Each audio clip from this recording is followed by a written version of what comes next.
विराट करण की बातों से इस बार परेशान न होकर चुपचाप मुस्कुराया जा रहा था और वेदिका भी उन दोनों की बातों को चुपचाप सुन रही थी। करण कभी अपनी फिल्मों के बारे में बात करता तो कभी विराट और वेदिका की शादी के बारे में विराट भी कुछ कुछ बोल देता बीच बीच में। वो लोग बातें कर रहे थे और उनकी बातें सुनते सुनते वेदिका को नींद आ गई थी। वो 2 रात से सोई नहीं थी इसलिए उसे जल्दी ही नींद आ गई। वो वही विराट के बगल से चेयर से सिर लगा के सो गई थी। विराट और करण को इस बात का अंदाजा नहीं था। वो लोग तो अपनी ही बातों में मस्त थे। काफी बातें करने के बाद करण ने विराट से कहा कि भाई तूने शादी कब की और किसी को बताया क्यों नहीं? तूने भाभी को सबसे छुपा के क्यों रखा है?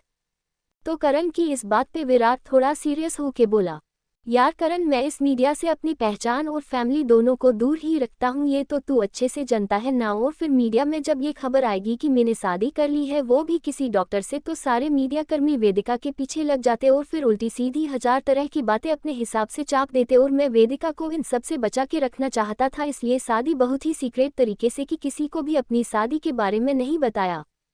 मैंने वेदिका की सेफ्टी के लिए किया ये सब। विराट की बातें सुनकर करण बोला, वाओ गुरु, मान गए तुझे। तभी तू इस फिल्म इंडस्ट्री पे अकेला राज करता है, मान गए तेरे दिमाग को। वैसे एक बात और है भाई, तू भाभी को बहुत प्यार करता है, तभी तो उनकी इतनी चिंता है तुझे। तो विराट बोला है यार, वो बहुत अच्छी है और बहुत मासूम भी। हालांकि विराट ये सारी बातें बस करण से कह रहा था, हकीकत तो उसने कुछ और ही पाल रखी थी।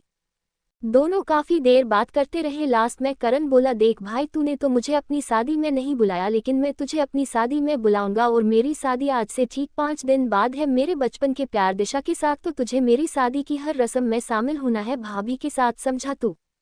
और कल मेरी शादी से पहले बैचलर पार्टी है मेरे सारे दोस्तों के लिए, तो तू और भाभी दोनों उसमें आना कैसे भी करके टाइम निकाल के। और कल बाकी के दोस्तों के साथ दिशा से भी भाभी को मिलना। विराट पहले तो मना कर रहा था, पर कुछ सोचकर उसने करण की पार्टी में आने के लिए हाँ कर दिया।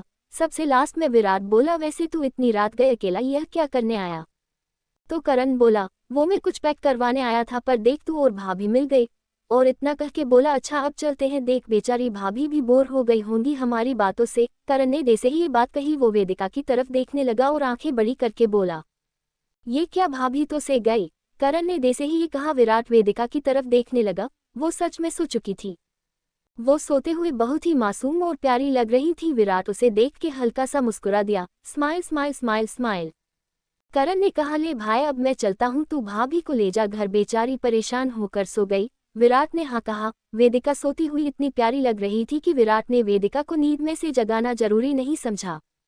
वो वेदिका को अपनी बाहों में उठाकर गाड़ी तक लेके आता है। उसने वेदिका को ड्राइविंग सीट के बगल वाली सीट पे बिठा दिया, शीट को थोड़ा पीछे की तरफ खोल दिया जिससे वो आराम से लेट सकती थी और खुद भी जल्दी से ड्राइविंग सीट पर आके शीट बेल्ट बांधकर गाड़ी चलाने लगा। बारिश का महीना था तो आज भी बारिश ही रही थी और खूब जोर की बारिश हो रही थी। ठंडी ठंडी हवाएं चल रही थी। वेदिका इन सब से अनजान होकर आराम से सो रही थी। विराट गाड़ी चलाते समय बीच बीच मैं उसे देख लेता था, कहीं वो परेशान तो नहीं हो रही। और ऐसे ही कुछ देर में वो लोग घर पहुंच गए थे। वेदिका अभी भी सोई हुई थी, उसे तो कुछ पता नहीं था। विराट ने गाड़ी पार्किंग एरिया में पार्क की और अपनी सीट से उतर करके वेदिका वाली तरफ गया और उसकी तरफ वाले डोर को खोल के कुछ देर वेदिका को देखने लगा। फिर वेदिका को बहुत ही आराम से उठाकर अपनी बाहों में ले लिया और उसे लेके रूम में आ गया था। वेदिका अभी भी से रही थी, तो कर लो बात। वेदिका तो कुंभकर्ण निकली, इतना सब हो गया, मैडम अब भी से रही है। Tears of Joy, tears of Joy, tears of Joy, tears of Joy, tears of Joy.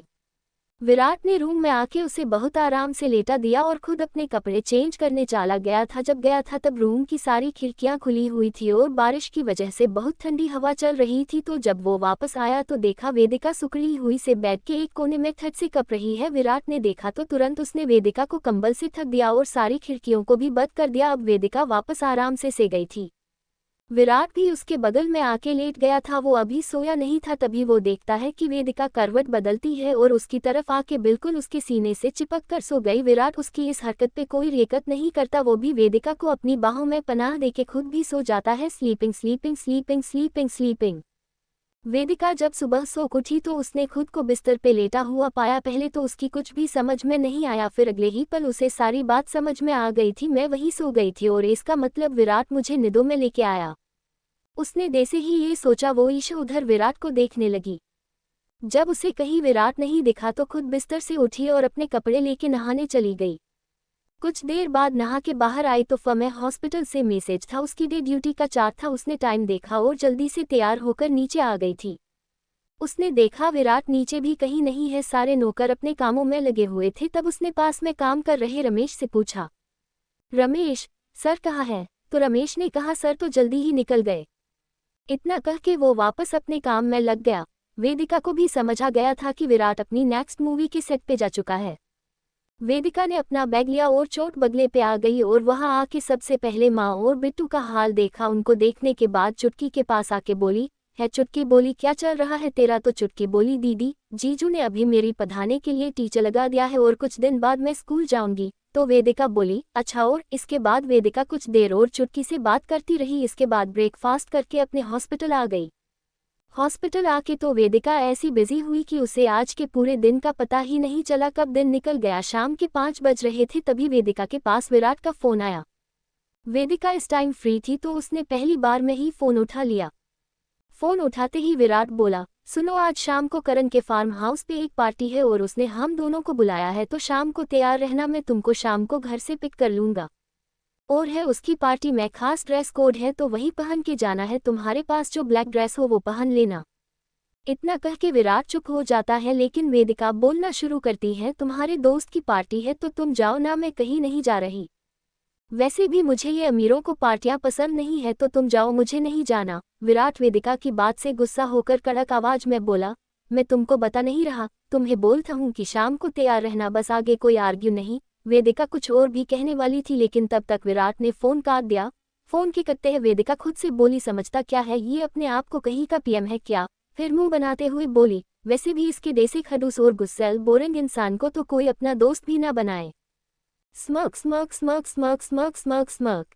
इतना कह के वो अपने रूम से बाहर आए और आज के को केस की को फाइल थी उनको देखने लगी। उसके बाद कुछ पेशेंट को चेक करने चली गई और इन सब में उसे याद आया कि शाम के 7 बज चुके हैं। उसने जल्दी से वहां से निकलने का सोचा और मन ही मन बोली, हे भगवान, मैं अगर लेट हो गई तो वो खड़ूस रावण कुमार तो मुझे कच्चा ही अपना डिनर समझ के खा जाएगा, वो भी एक्स्ट्रा चीज मसाला डालकर। Tears of Joy, tears of Joy, tears of Joy, tears of Joy, tears of Joy. वो ये सब बक बक करते हुए हॉस्पिटल से बाहर आ गई और जल्दी से ऑटो पकड़ के घर आ गई। घर आके जल्दी जल्दी अपने रूम में आके पहले अपने कपड़ों में से एक ब्लैक ड्रेस निकली और उसे पहनने लगी। उसे पहनकर तैयार होने में उसे काफी टाइम लग गया था और उसे पता ही नहीं चला कब रात के 8-30 बज गए। उसे विराट का ध्यान आया, तभी उसके फोन ने रिंग की। फोन विराट का था। वो समझ